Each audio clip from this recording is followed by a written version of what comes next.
नमस्ते दोस्तों, तो स्वागत है आप सबका हमारे पॉडकास्ट द नर्सिंग टॉक्स में। तो आज हम लोग बात करने वाले हैं एक ऐसे लाइफ के फेज के बारे में जो कि हर स्टूडेंट स्ट्रगल करता है। तो आज हमारे साथ है BSc nursing GNM passed out student. तो आज हमसे अपनी एक्सपीरियंस शेयर करेंगे कि उन्होंने कैसे ये कोर्स कंप्लीट किया और अपने शुरुआत की जर्नी। तो आपका स्वागत है हमारे पॉडकास्ट में।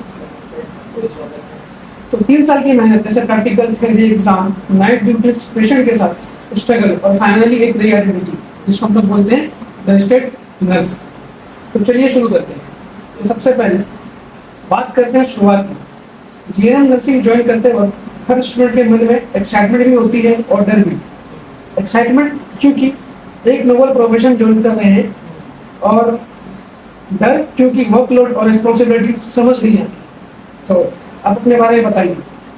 बहुत ज़्यादा, जैसे भी इसमें हर स्टूडेंट को पता है, इसमें बहुत स्ट्रगल्स होते हैं। जैसे जैसे एडमिशन होते हैं, हर स्टूडेंट को डर रहता है कि कैसे कैसे सारे मतलब पढ़ाई को मैनेज करें।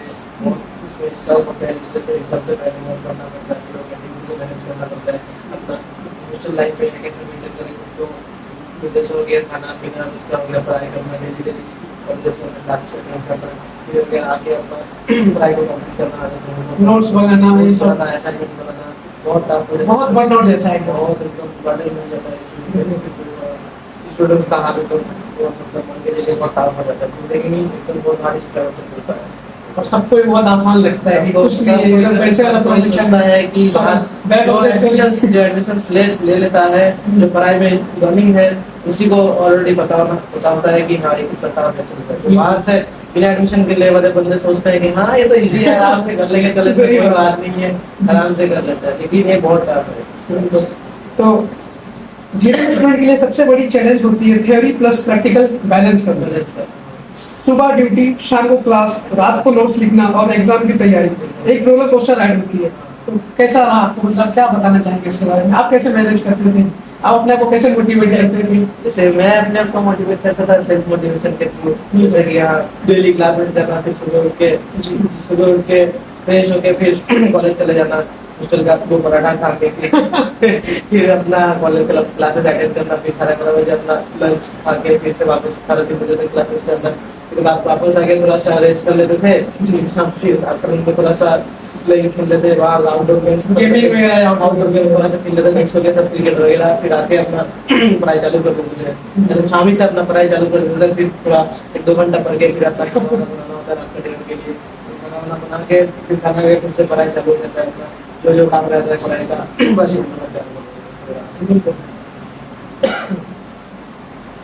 और सबसे यादगार चीज होती है फर्स्ट डिलीवरी असिस्ट करना। हर जीएनएम स्टूडेंट का ये गोल्डन डिलीवरी होता है। तो आपका है कुछ आपका एक्सपीरियंस जब आपने फर्स्ट डिलीवरी असिस्ट की थी?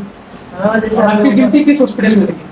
हमारा ड्यूटी जैसे फर्स्ट ईयर में ईएसआई हॉस्पिटल में लगा थे लुधियाना में, और थर्ड ईयर में लगे थे सिविल हॉस्पिटल लुधियाना। आपने फर्स्ट ड्यूटी मतलब डिलीवरी जो कहाँ असिस्ट की, कैसा असिस्ट किया हमने, वो नोटिस किया था हमने, जैसे थर्ड ईयर में इंटर्नशिप के दौरान हम लोग जैसे ड्यूटी लगा था सिविल हॉस्पिटल लुधियाना। ठीक है, वहाँ पे हर एक स्टूडेंट को रोल वाइज स्टूडेंट को हर एक वार्ड में शिफ्ट किया जाता था। तो मेरे को भी एक डिलीवरी वार्ड में ड्यूटी पड़ा, एक दिन नहीं 7-8 दिन लगातार ड्यूटी रहता था। 2 दिन जाते थे, 1-2 दिन गए थे उसमें। पहला दिन तो बहुत डर लग रहा था, फेस करता है कि डर लगता है कि हाँ कैसे कैसे इसको मैनेज करें, देखना भी के साथ। फिर 1-2 दिन जाते जाते फिर अपना हैबिट हो जाता है, अपना माइंड को वो चीज सेटअप हो जाता है कि हाँ यही चीज मुझे देखना है, यही चीज अभी सीखना है, यही चीज मुझे अभी करना है। तो माइंड अपना सेटअप कर लेता है उस चीज को, हाँ यही मेरा प्रोफेशन है, इसी को चूज कर लिया तो इसी को भी देखना है, इसी में अपना आत्मसमर्पण कर देना अपने आप को, इसी का अपना छोड़ देते हैं। तो इसी ड्यूटी के दौरान मैंने गया था देपातुम पे, तो देखे जैसे डॉक्टर देख रहे थे, मेरे को डिलीवर कर रहे थे, तो मुझे बोला था असिस्ट कर दो, जैसे थोड़ा सा डॉक्टर को भी हेल्प मिल गया, मुझे भी थोड़ा नॉलेज मिल गया, मुझे कुछ सिखा रहे थे बोल के मैं ऐसे ऐसे चीज पूछ रहे थे, ऑक्सीडेशन में ऑक्सीटोसिन को लिए जी सर, थोड़ा बहुत नॉलेज आ गया। फिर डॉक्टर को थोड़ा बहुत कर दिए, जैसे स्पेकुलम से जैसे बोल रहे थे, जिससे इधर पकड़ो से इधर बोला, थोड़ा सा उसको क्या बोलते हैं भेजना ओपनिंग को थोड़ा मतलब स्मूथली मिल जाएगा, मैं भी आराम से निकल आता है।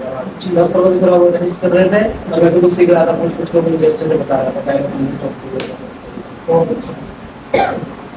तो जीएनएम का सफर स्टूडेंट को सिर्फ नर्स ही नहीं बनाता, बल्कि एक एम्पैथेटिक ह्यूमन बीइंग भी बनाता है।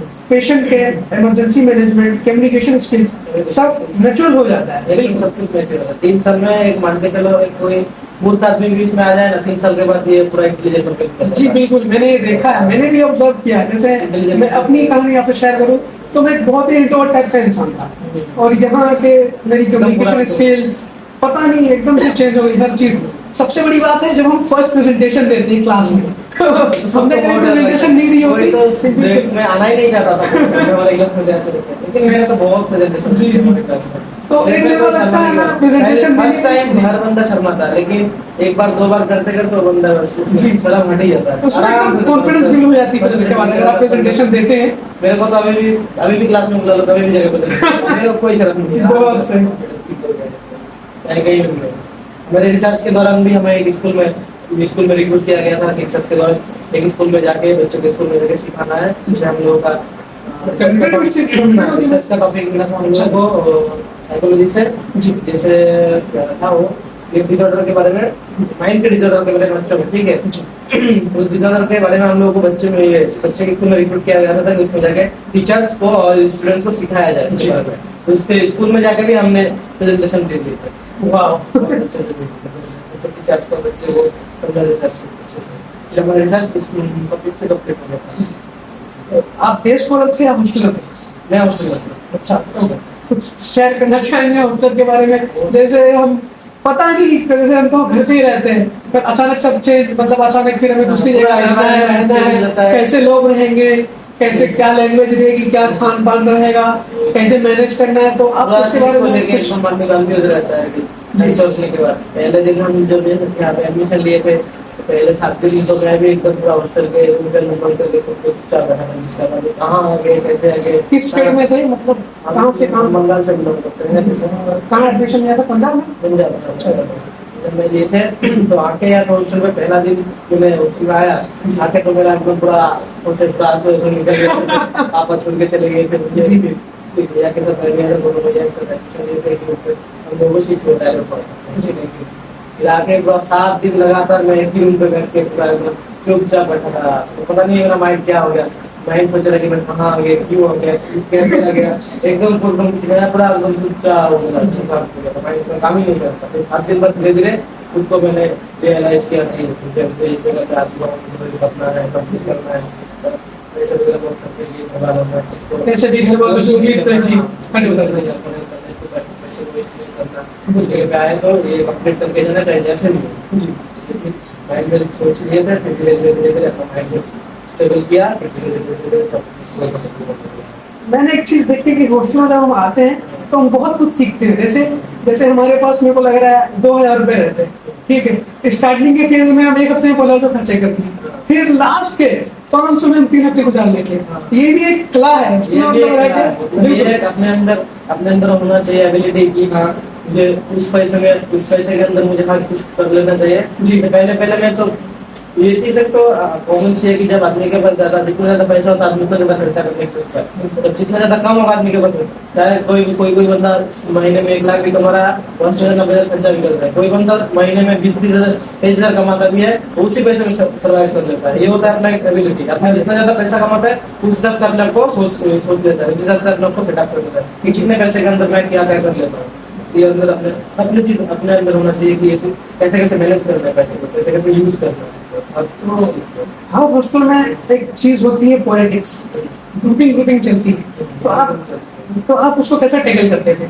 बहुत लोग के साथ ऐसा होता है। तो कुछ रैगिंग वगैरह जी, रैगिंग नहीं तो फिर पॉलिटिक्स वगैरह कि आप किसी से कुछ ना बोलिए फिर भी आपके बारे में बातें चल रही है, कुछ ना कुछ, मतलब ऐसी चीजें होती है हर हॉस्टल में, हर जगह। अगर हम कहीं भी जाए या किसी जॉब के प्रोफेशन में, मतलब स्टाफ के नीचे पॉलिटिक्स वगैरह होती है, तो उसको आप क्या, उसके बारे में क्या बोलना चाहिए? ये तो उतना कुछ कह नहीं सकते इसके बारे में, लेकिन मतलब मेरे साथ उतना कुछ हुआ नहीं था। लेकिन सबके साथ रिलेशनशिप अच्छा बिल्ड कर लिए थे, सीनियर्स लोगों के साथ, जूनियर्स लोगों के साथ। सब यहाँ पे सबको रिस्पेक्ट देते हैं, हम सबको रिस्पेक्ट देते हैं। जैसे पढ़ाई के लोग कहते हैं, जैसे डिपार्टमेंट का लोग को बुलाते हैं, जैसे मतलब आता है पैसे को बुलाना, सीनियर्स को, ठीक है। यहाँ पे उतना कुछ मैटर नहीं था कि पॉलिटिक्स लोग को लेते हैं। यहाँ पे सब कुछ सर्विस जैसे कोई रैगिंग का इशू नहीं था। कॉलेज के बच्चे हॉस्टल वाले कोई किसी के साथ झगड़ा वगैरह नहीं हुआ।